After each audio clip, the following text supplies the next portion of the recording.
Welcome to season 13 of the Parenting Aces podcast, a proud member of the Tennis Channel Podcast Network. I'm your host, Lisa Stone, and this week we are talking with WTA and junior coach Tom Downs. Tom is originally from Australia. You will get to enjoy his beautiful accent. He is currently living in the Dallas, Texas area where he is coaching a player on the tour, but also continuing to coach juniors in his off time, which is very minimal these days. But I'm excited to have Tom back on because he is going to share a perspective on the coach, player, parent triangle that we really haven't talked about all that much on Parenting Aces. So I'm excited for y'all to hear from him. I want to just quickly remind you guys, if you haven't already, to get registered for our upcoming Junior Tennis Player and Tennis Parent Virtual Conference on June 9th. The link will be in the show notes. It is all over my social media, so if you've missed that, I apologize, but now, no excuses. You need to get registered for that event. It is going to be incredible.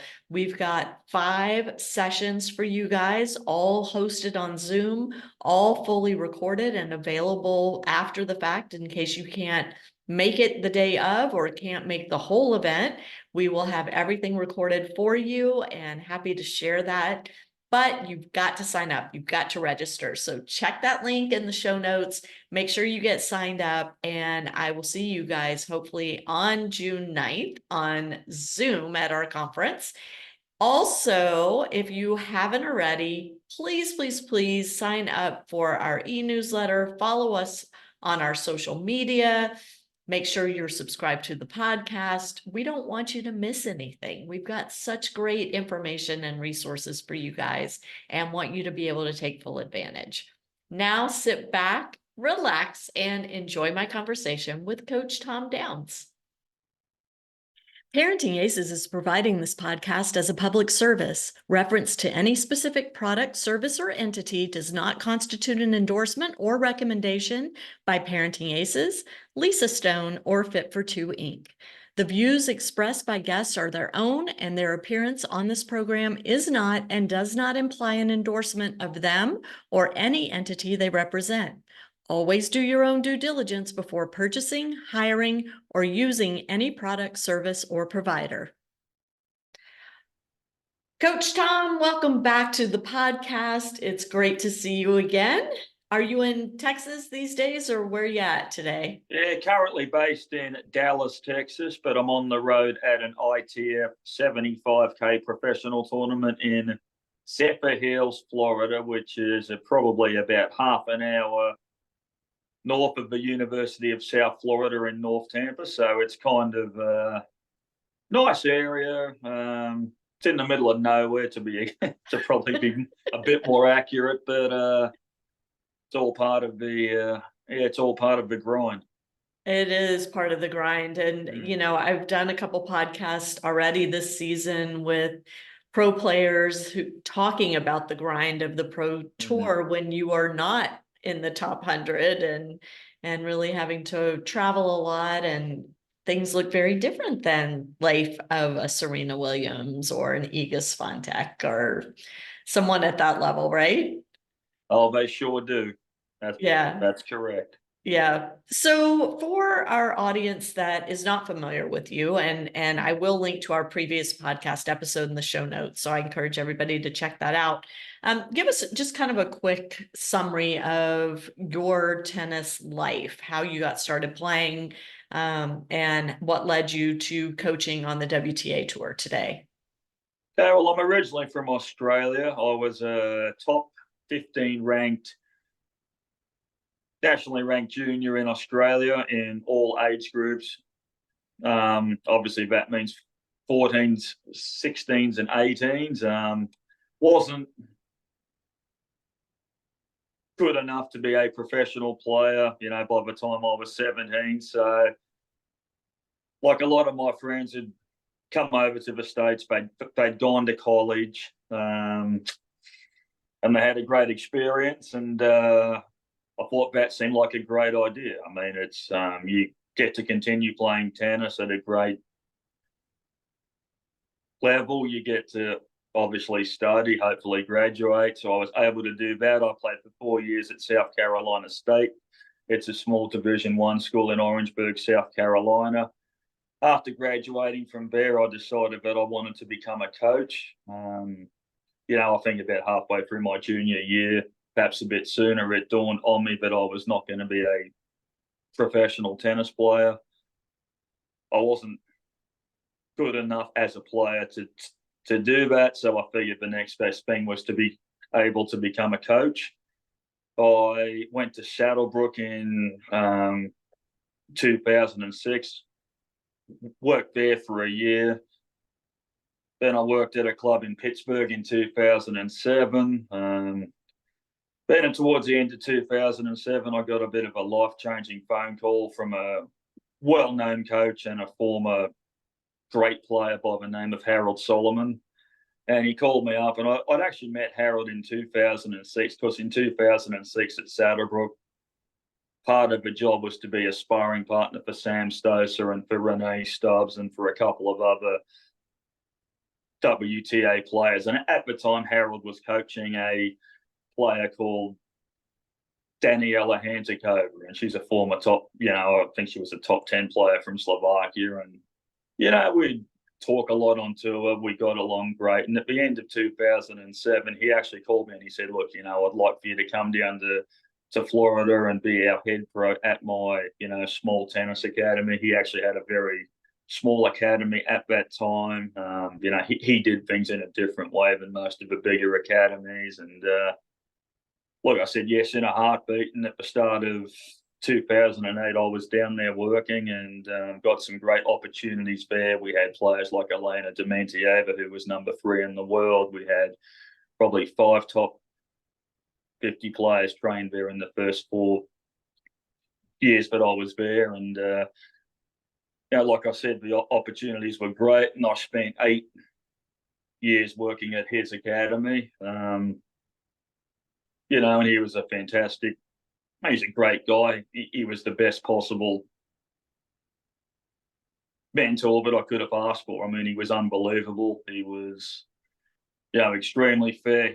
He made me work hard. He basically taught me how to coach. He was just great. And, and I actually left Harold's in 2016, and I did my own thing, privately in South Florida for probably 5 years, and in 2021 I moved to Dallas, Texas. I've been a private coach there since.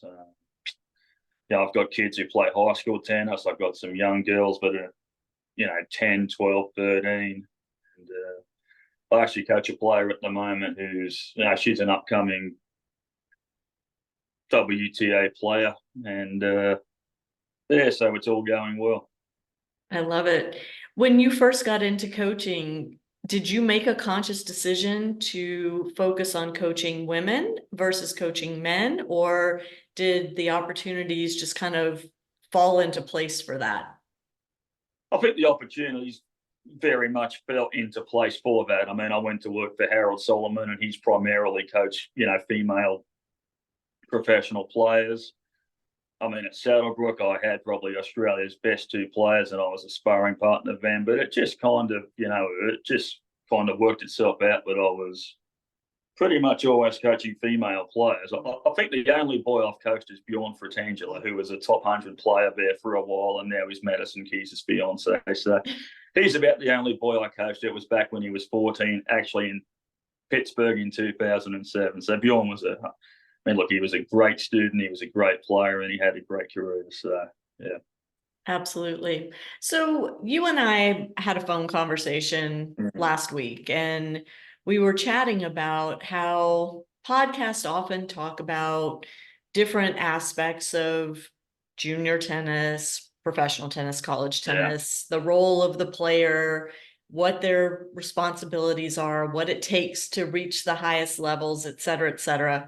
Yeah. But we kind of realized that what was missing from the conversation is really looking at things from the coach's perspective and understanding what experience the coach is having as they're trying to navigate with the player and the player's parents and try to put this whole team together to maximize the player's opportunities to reach the highest levels that they want to reach.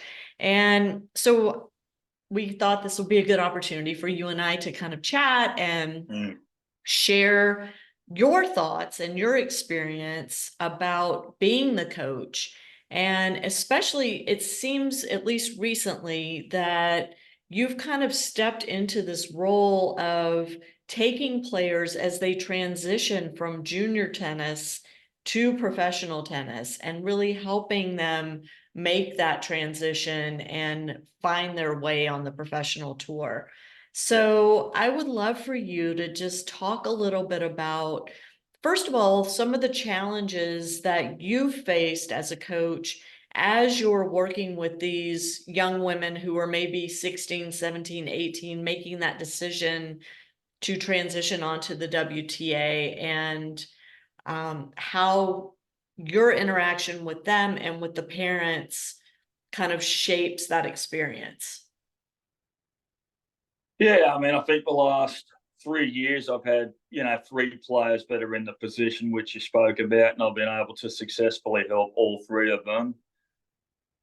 All 3 players in their situations are very different. I think the difficult thing about tennis is it's very individualized, right? I think if American tennis history suggests one thing, it's that all the American champions and successful players that come, from this country, they all come from uniquely different backgrounds, and they've all done things their way to a large extent, right? So, right. I don't think that you would have probably, you've always got a dominant parent. I think it's the coach's job to. I think probably the difficult thing is, like, I've coached plenty of players privately, but often, if I coach a young player, it's their first time actually hiring a private coach. And so, and by private coach, sorry to interrupt you, Tom, but by private coach, you mean somebody that's working only with them one-on-one. Yes. It's like a full-time private coach. Yeah. So it's not an academy setting. No, it's not an academy setting. And again, I think obviously this is very different to going to a private lesson, X amount of days or X amount of times a week. It's just a very different dynamic. It's very different. It's a 24/7 job a lot of the time. And by that, I mean, you've got to stay on top of everything. You've got to arrange, if you're in a training block, you've got to arrange, a weekly and a daily training schedule. You've got to organise sparring partners. You've got to organise practice sets. You've got to coordinate fitness. So there's a lot that goes into it in terms of the planning, and you really have to be on top of everything in terms of that. I think for me, the most challenging thing in all of it is, and I try and put myself in a parent's shoes, because a lot of the times, all successful juniors, that have gone on to become great players, they've all had at least one dominant parent. And I don't like to use the term control freak or anything like that. That's not right. It's incorrect. But, I think it just takes that drive from one parent. I mean, I don't come across, really any situations anymore where there's 2 laid-back parents and the kid is the only driving force, and just this unbelievable, determined kid who just really, really wants to do it. There has to be a parent who navigates it, who sort of oversees the development process. And then all of a sudden, I mean, like a lot of these families, they can't afford to take traveling coaches, all through their junior careers, or like, through a good part of their junior career. So what happens is, one might have a mother who has always been the traveling coach. She oversees the tennis. She takes the daughter to private lessons with the primary development coach. She might take notes from that coach.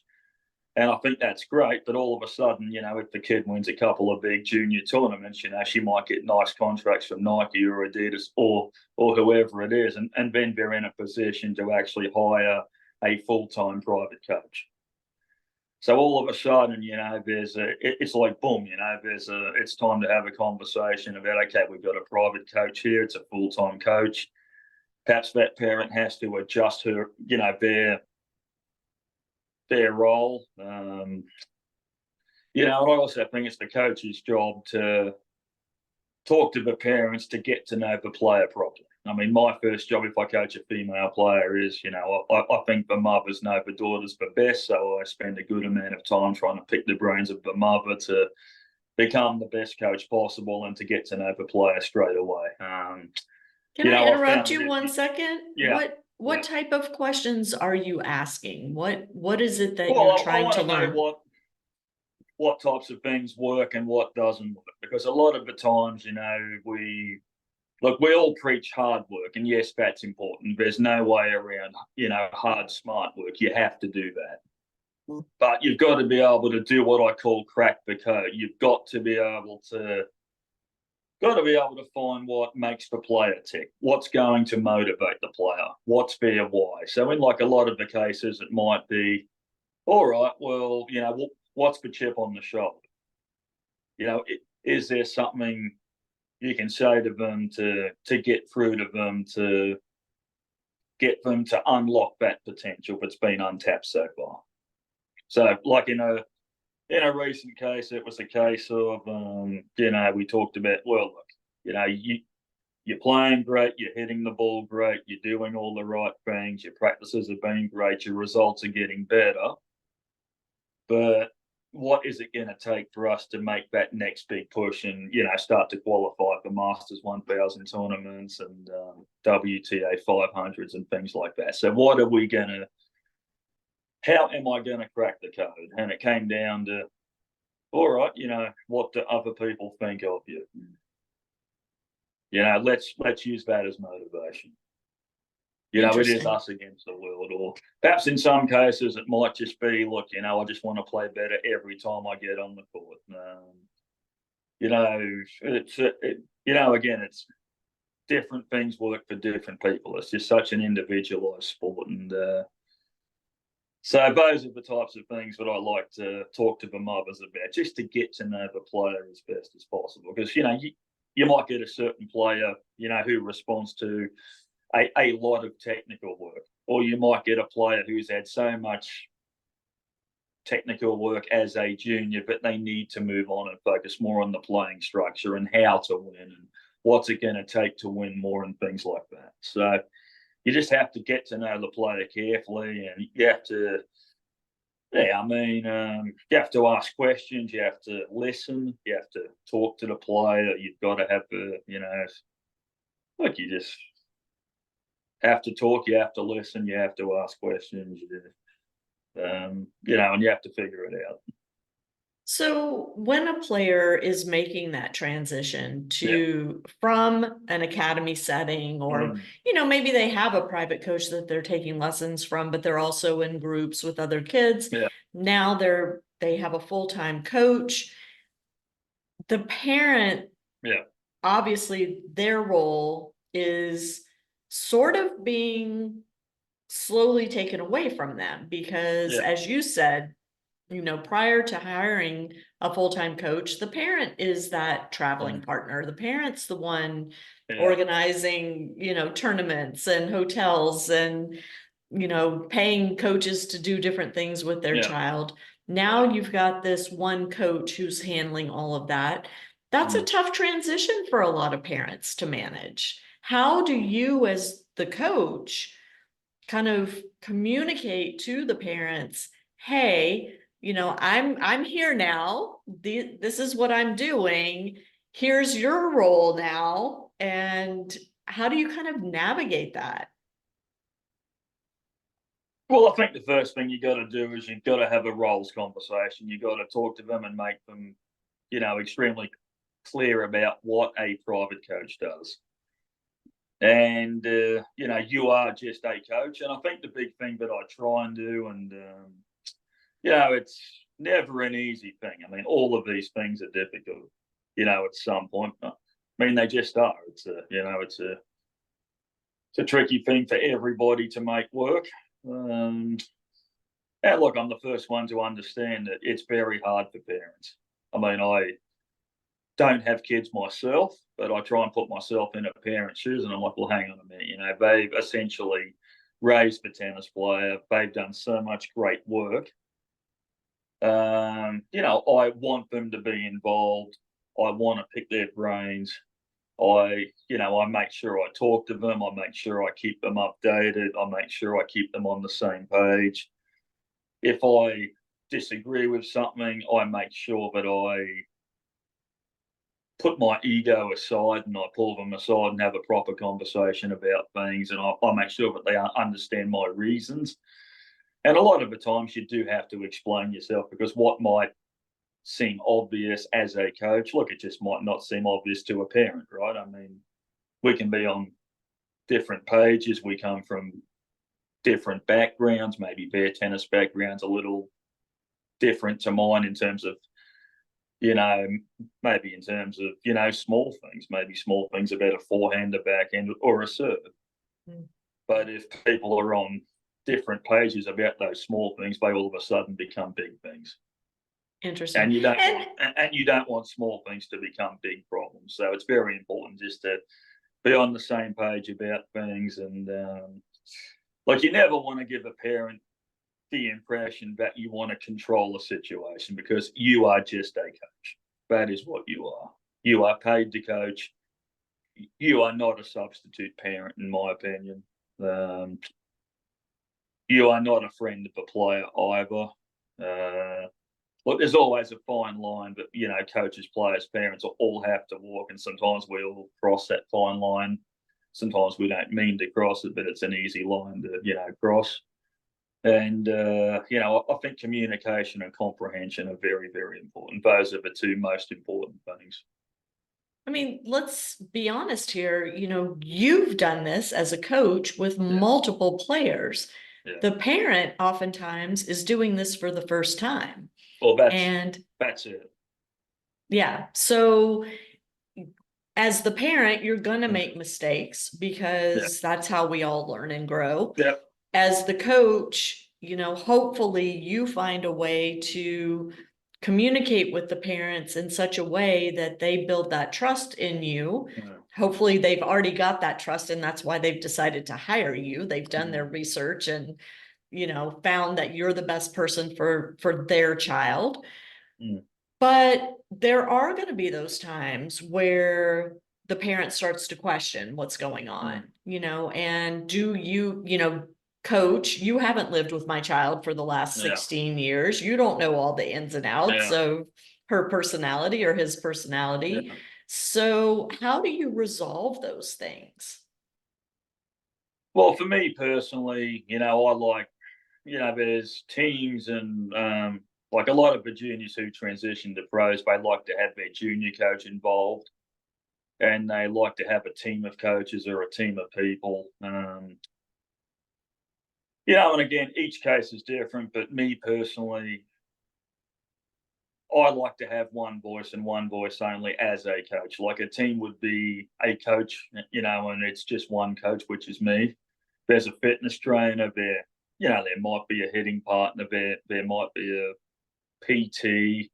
There's the player, there's an agent, and there's parents. Mm-hmm. That's the team. And I think the important thing is that as a coach, you have to be like, look, I'm the coach. There's only one voice. If you have any problems, you've got to come to me. You've got to talk to me about things. If we need an expert opinion or a second opinion, we can certainly talk about that. I find most coaches who are kind of in my position, I mean, we have like a Harold Solomon or a Phil Dent that we might go to and ask a mentor. We might get another opinion, because as coaches, we also need to collaborate about things. But I just like things to be pretty, pretty tight and pretty, in-house. I also think that sometimes, I don't like saying this, but it's also true. I think if you have too many coaches involved, then things get messy very quickly. I think oftentimes people have their own agendas. maybe a parent wants a comfort blanket, or, something like that. And I sort of think, no, we have to eliminate the comfort blankets. We have to make it so the parents are comfortable to talk to the private coach, and the private coach is comfortable to talk to the parents about things.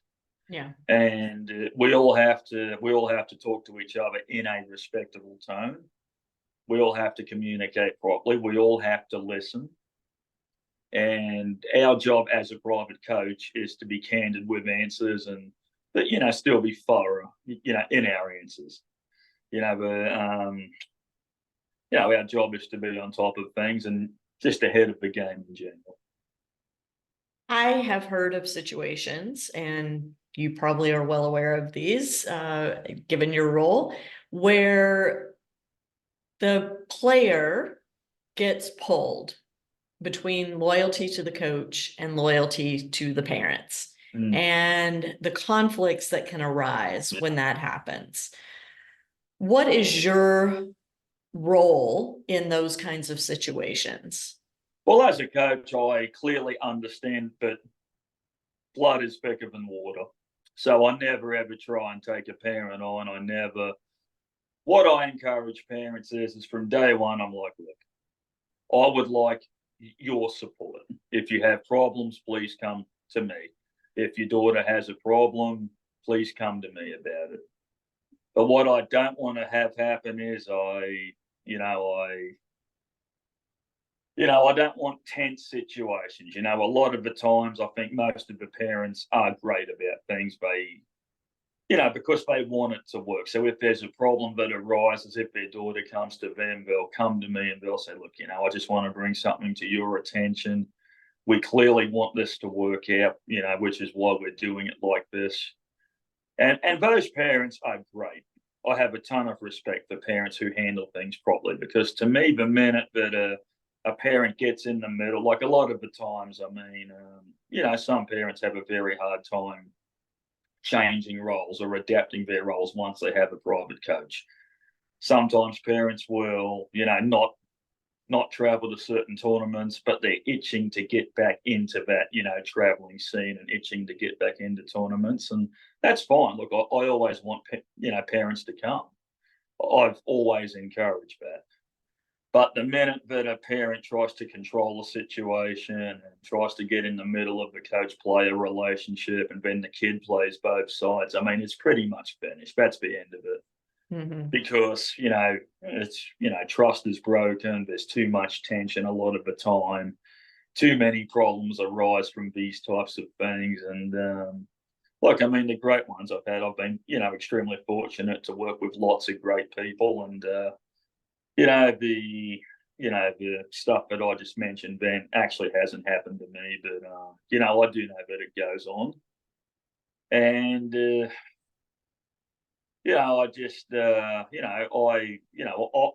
I respect parents who adapt their roles or change their roles, or maybe they go back into the workplace to detach, from the tennis a bit more or something. But I respect those parents, and they're the types of parents that I'll always give extra phone calls to and keep them updated and fill them in.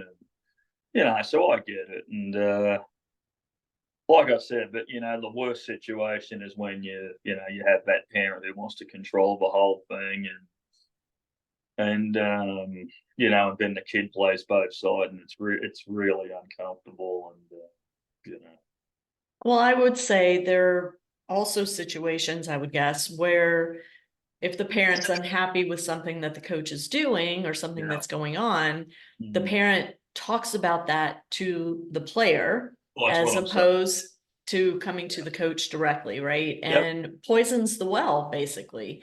Well, I think that most of the really good parents I've had, and most of them are great tennis parents, they've always said to the player, if you have a problem, you need to talk to the coach. And then if it's something they feel where the player's a bit intimidated by the coach, then the parent will come to the coach and they'll have a good conversation, to me about it. And, and everything's good.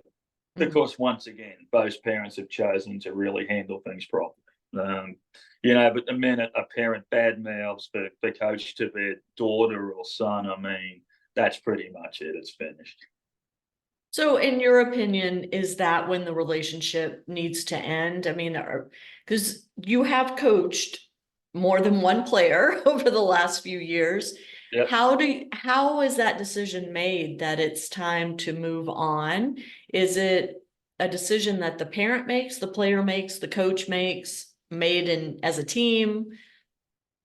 Well, I think there's no specific person that can make that decision. I mean, I think for me as a coach, given the fact that I've had a ton of experience, I sort of know when things are perhaps finished, maybe a bit sooner than parents and players, which are doing this for the very first time.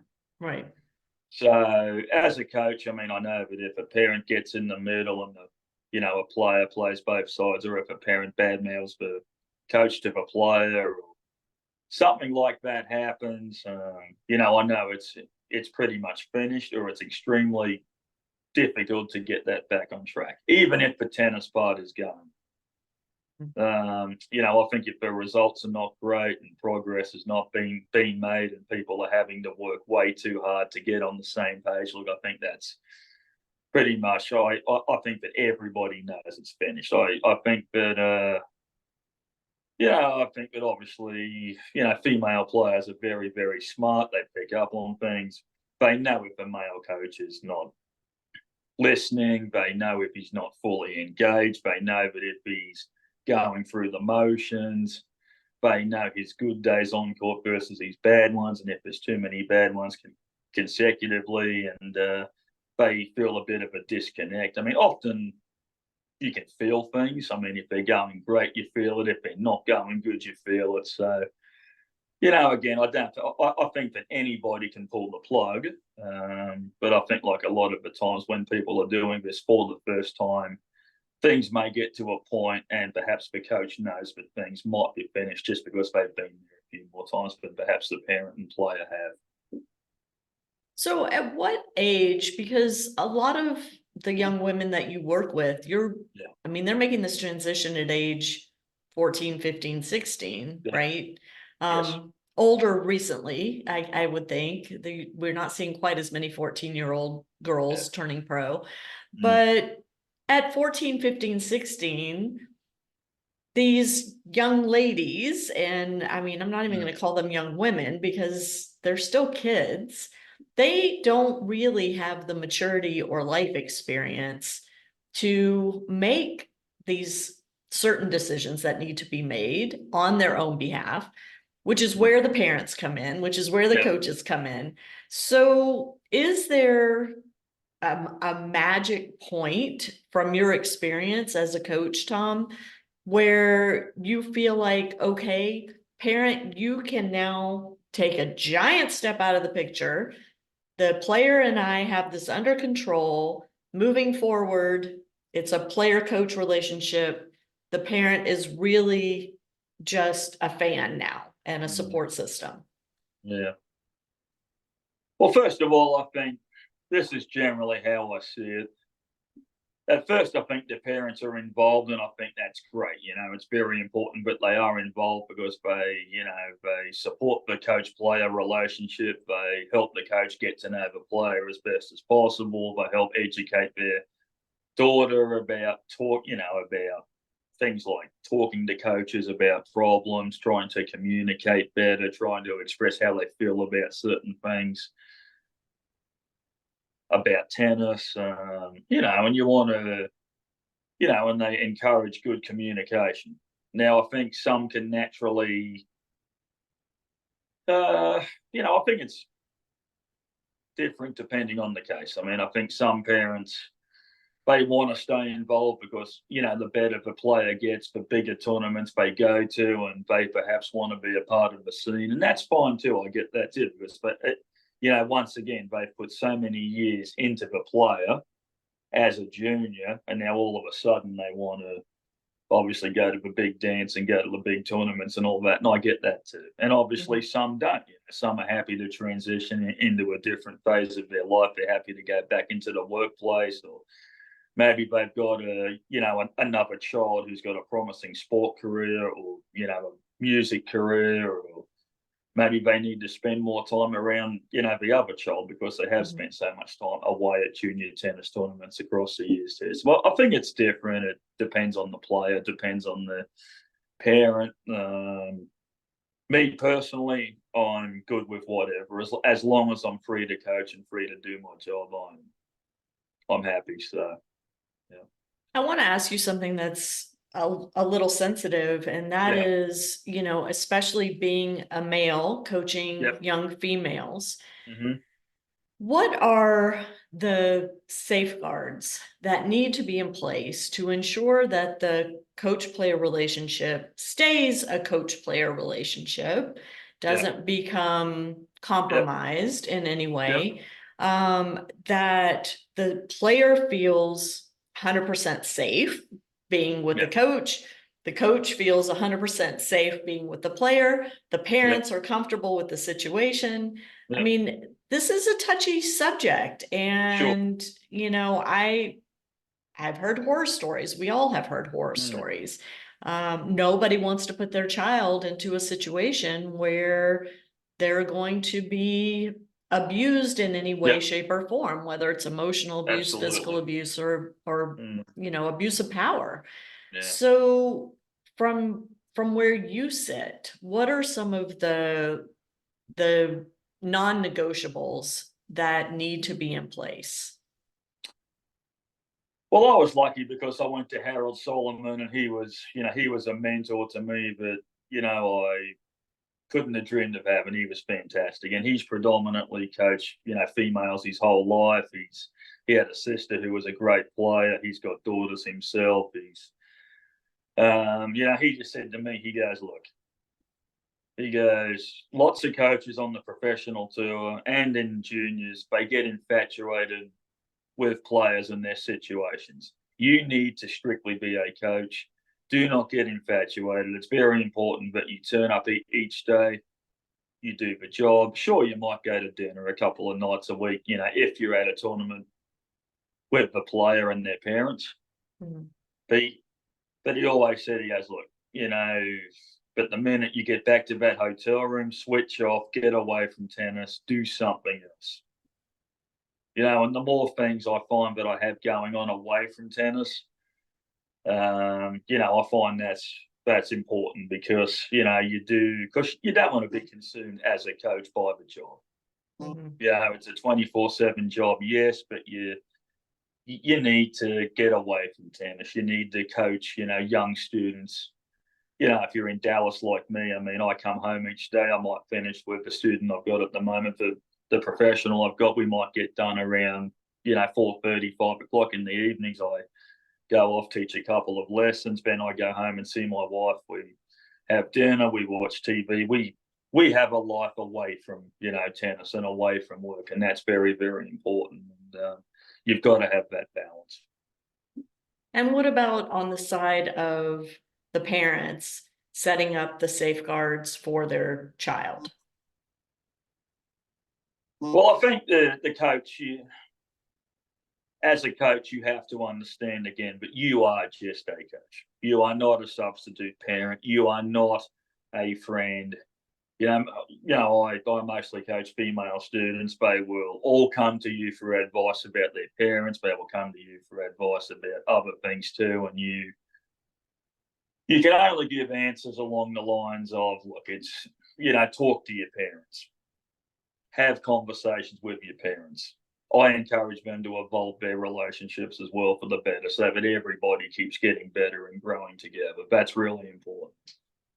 But you never give opinions to a player about their parents or about their previous coaches, about their boyfriends or anything like that, because it's not your business. You are just a tennis coach, and that's it. And I think once parents see that you are what I call being solid, just being a solid coach as a person, strictly meaning that you care about the player when you travel with the player. Obviously their health and safety is number one.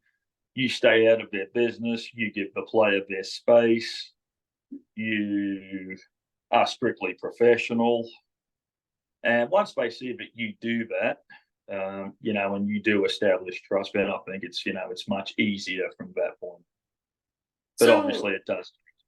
yeah, let me give you a hypothetical. Let's say you've got a 15-year-old that you're coaching. Yeah. She's playing professional events. The parents Okay. are not available to travel with her, Okay. with you to these events. So you're taking this 15-year-old girl. Yeah.